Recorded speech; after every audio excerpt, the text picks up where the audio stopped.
Hi, and welcome to the video. I'm going to show you how to give your ironing board a makeover.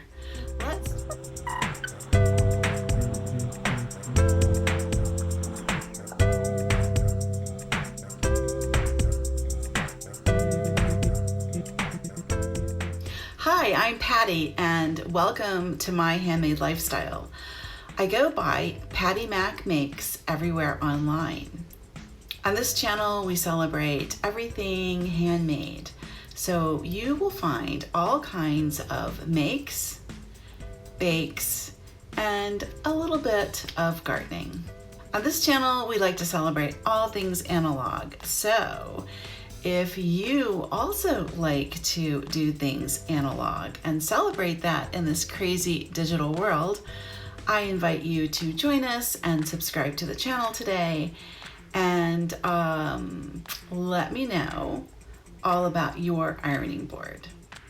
So if you're just sort of cruising YouTube and you find this video and you're like, why in the world would anybody care about an ironing board?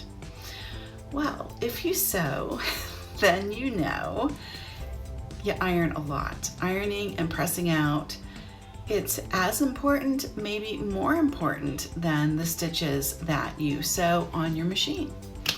Even with your embroidery, you're going to be pressing out a lot because this fabric's got to be wrinkle-free and pressed out before you can put it in the hoop. I do anyway. Some people just put the wrinkled stuff right in the hoop. I don't do that. I press everything out. I like as clean a working space as possible when I'm starting. And then if you're going to make something like this that has all of these strips sewn together, you're going to be at the ironing board quite a bit. So if you sew, then you know. The ironing board that I've been using was my mom's ironing board and the same ironing board that I used as a child. So this ironing board is really old. It's super old. It was really rough looking. It was avocado green, which was really big in the 70s. And the padding on top, I mean, it was so bad. I never even showed my ironing board on camera because I was really embarrassed by it because it was terrible.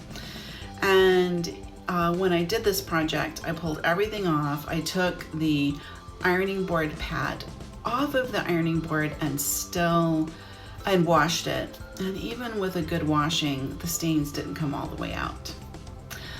Luckily for me, you can find really cute ironing board covers in all kinds of styles and designs.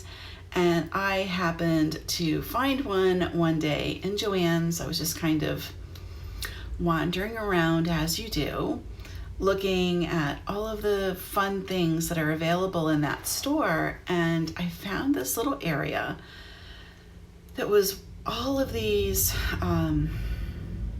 vintage inspired products. So they had like laundry bags, and they had a really cute embroidery project, all sorts of things.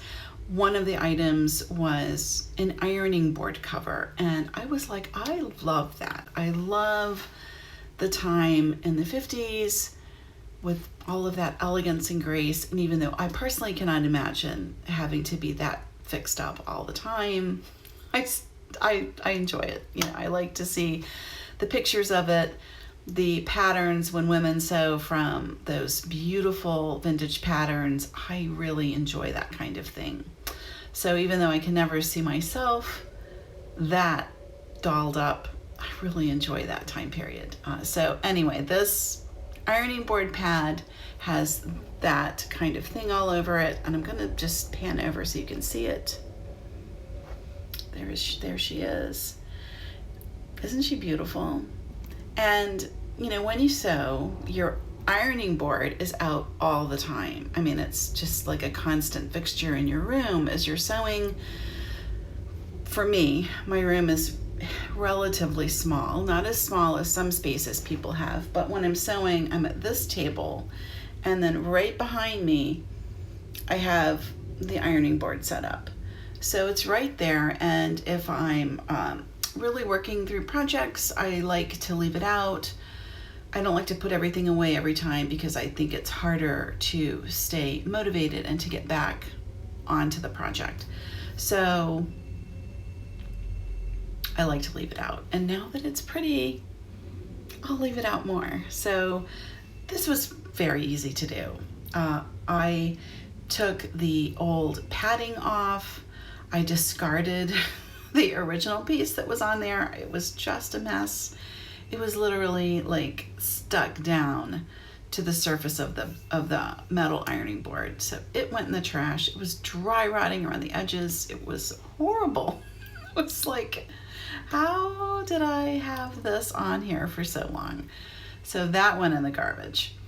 I cleaned the board really well, and then I took it outside. I flipped it upside down. Now I taped off the little black stopper feet. I wanted to keep the feet black. I like that look. They wouldn't come off. So I just put painter's tape all the way around to protect them, flipped the board up, and then I just spray painted. And I used the paint that I'm going to show you. I've used this paint on a lot of projects. I really like it. I'm big on spray painting. It's super easy. It's like a really fast, easy way to make over something, a piece, an object, whatever. Hit it with some spray paint, you've got a whole new thing going on. And it really does adhere, and it lasts a long time. And right now I'm super into this whole rose gold thing. So I did rose gold, even though they call it copper rose on the can. It looks like rose gold to me. So I did rose gold legs. I let that dry, and it dries pretty fast, but I left it outside to dry overnight. I removed the painter's tape from the tips of the feet.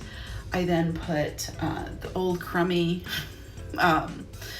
stained pad, even though it was washed, it was at least clean. I put that on first, and then I took quilt batting, and I cut quilt batting to fit the top of my ironing board, and then I put the brand new cover on, and lo and behold, it's beautiful. So that's all I did. And I did not paint the whole thing. I only painted the parts that you can see, which are the legs and the little the levers. I didn't worry about painting the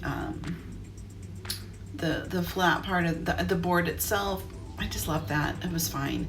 And now when I look behind me, I have a beautiful ironing board that really fits into my room. I can enjoy it, and it makes that task of ironing a little bit nicer. So that's my quick and fun and easy sewing room DIY that I have for you today. I hope you're inspired to go out and find a really cool ironing board cover that better suits your personality, and find some paint. There's a ton of paint colors you can use.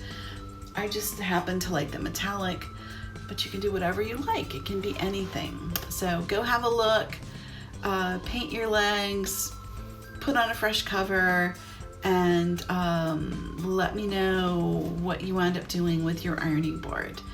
And that's the video for today. That's the project. Super easy, super fun. I hope it inspires you to do your own. And yeah, that's it. Let me know all about your ironing board in the comments below. And I'll see you in the next video.